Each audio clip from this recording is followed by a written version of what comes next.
Hey, it's me, Vicky Marie. And I just wanted to do, well, it's not exactly an update because there is no update. I just wanted to talk about Jack O'Sullivan. Jack O'Sullivan is a young man that went missing in Bristol in the UK. We've been following this case. He's now been missing for not that far off a year, to be honest. Very, very difficult for his family. He's been missing from the 2nd of March 2024.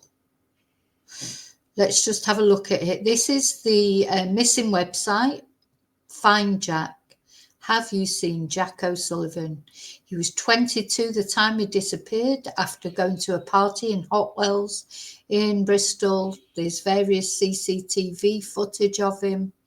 But since then, and the fact that I think his phone was still emitting signals till later on that morning, because this was sort of like the early hours of the morning.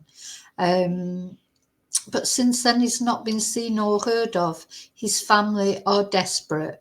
And I just wanted to do this update today. I saw a post from his mum, Catherine Sullivan, on the Find Jack Facebook page. It's heartrending because they've just been through Christmas and New Year, which I'm sure a lot of you out there know. It can be a great fun time. But if you're missing somebody or something, somebody who should have been sat around the Christmas Day dinner table was Jack, and he was not there. Not only that, they have no idea where he is. It's bad enough when it's your facing your first Christmas without a loved one, but to also not even know where this boy is. My heart just goes out to this family. So the reward is £20,000. Not anyone should need a reward to give information about Jack, but there may be somebody out there who caused harm to Jack or knows someone who caused harm to Jack that might be enticed out by that reward. And on the findjackosullivan.co.uk website, you can find all the information. This is just going to be a short video. Really, the main purpose for me with this video is to read out Catherine's statement that she's made on Facebook. And maybe if you could share this video so it gets maximum attention from people. We just have to keep Jack in everybody's mind. When there's no news, it's difficult to keep a missing person in the public eye, because then other missing people come along and we look at those as well. But every now and again, until Jack hopefully is found one day, we just have to keep his name, his face in the public eye. So on the website gives you all the details. I've been on the website many times and showed you all these are the clothes he was wearing. So Jack, he had nice clothes on, so there is, he had designer clothes on, a Barber jacket, brown Ralph Lauren trainers, navy blue chinos and a cream knit lambswool jumper. He dressed nicely. He had an iPhone with him, an AirTag, his car keys, an Emporio Armani watch. Was Jack the victim of muggers or thieves? Is that possible? Now, the police, Catherine, his mum, and the family, they're not very happy with the police investigation. I think that's quite a typical thing for missing persons, because what the police tend to do is in the early days maybe try their best.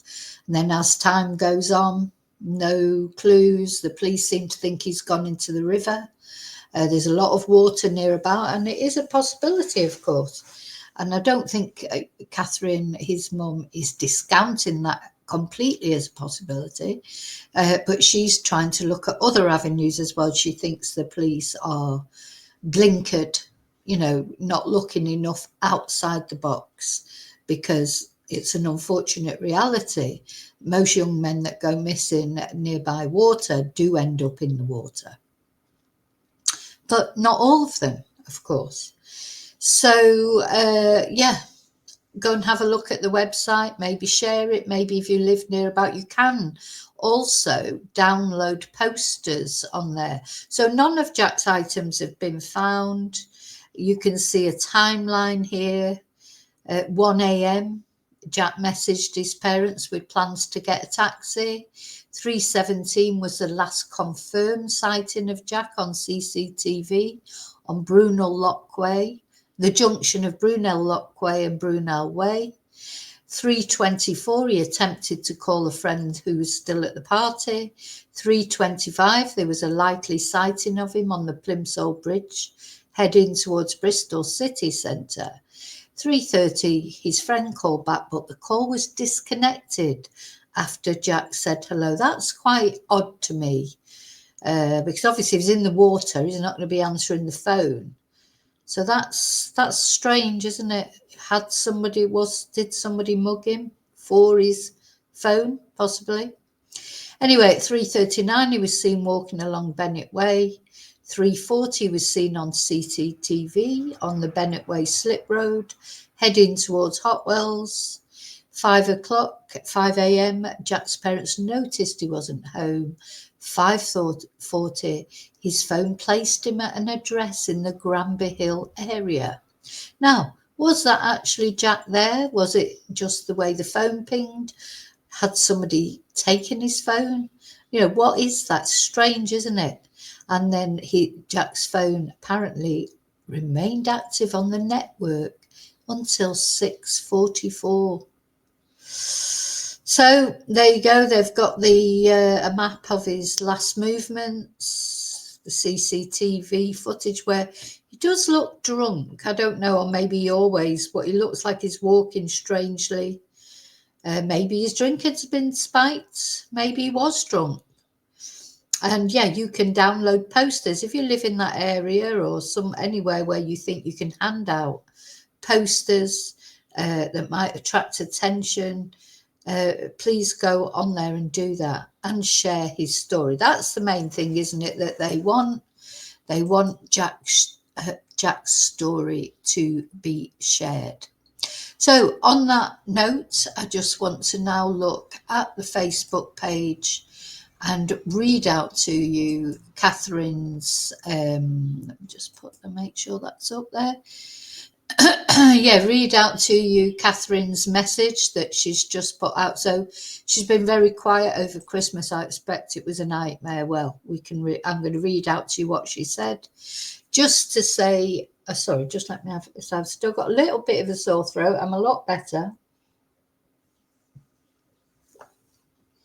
Just to say, after the most terrible few weeks of pain, on a scale that was at times beyond words, bless her, my family and I survived the Christmas and New Year period in a world without our beloved Jack. We did it by surrounding ourselves with the love for each other, and we somehow got through. We did it for Jack, as he deserves for us to pick ourselves up and go again. That's exactly right. One foot in front of the other, just for Jack. We must never give up. Keep asking the questions and find him. I just wanted to say a huge thank you to all the wonderful people that are continuing to follow and share our ongoing terrible situation. Over the past 10 months, there has not been a day when we have not been offered some support in one way or another. In a world of such despair, we are totally blown away by the help that's being offered to us. There are not enough words to express how much it means to myself and my family. We have an amazing team around us that are going above and beyond to look after us, and without them we would not be able to find the strength to keep up the fight. We continue to ask you to share our posts, and if anyone has any information, however small, please send it to findjack23@gmail.com. My very best wishes. Catherine and all at Team Jack. Bless. So as you can see, it's 3.3 people have either liked it or loved it, or the things that you do on Facebook posts. I'm going to share it as well. Oh, I shared it on the wrong. I need to share it on publicly.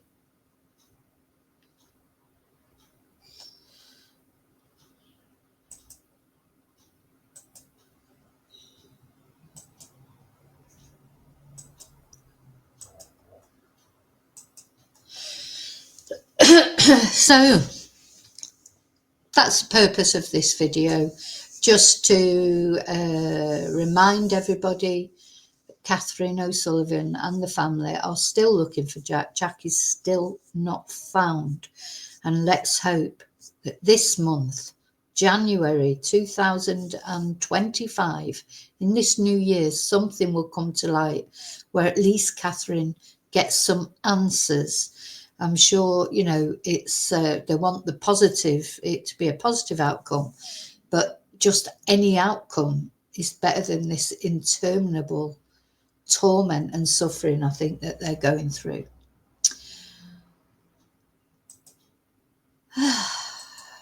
Okay, so thank you for watching. Thank you for caring about Jack, of course. I'll see you really soon in the next video. And until I see you again, as always, always, may your God go with you. Thank you. Oh, and until I see you again. Oh, I said it. Okay, bye.